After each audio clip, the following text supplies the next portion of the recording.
شیخ بود میگه هر پگاهی میومد از قومش میپرسید که این شب کی خواب دیده است.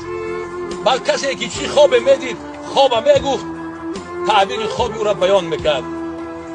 یک پگاهی وقتی که آمد نماز بامداد خون، از قومها پرسید که این شب کی خواب دیده است. یکی از قومها خیز گفت ای استاد من ترا امشب در خواب بسیار زیبا دیدم. تای لباس جنت بدی، هر یک تاریری شد پر از در مروارید داره میدرشی.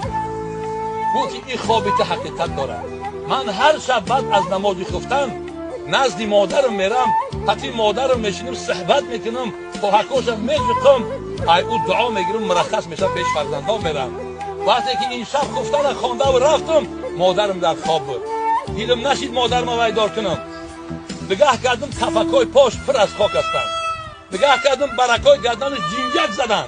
دستا را برداشتم گفتم ای پروردگار این مادری که الان در پیش من خوابه، این به خاطر من جوانی را به باد داد، در حق من خدمت کرد، شب خودش خواب نرفت من خواب کرد، خودش طعام نخورد من طعام داد، در حق همین مادر من رحم کرد. وقتی کفکای پا را دیدم پر از خاک، دیدم نشید به دستم به شکل دیوایدار بشوه و همین ریشم پاک کردم همون خاکارا. انا همون در مروارید، انا همون خاک قدم مادره. که اون مولوی میگه که هر انسانی که جنت میکوه در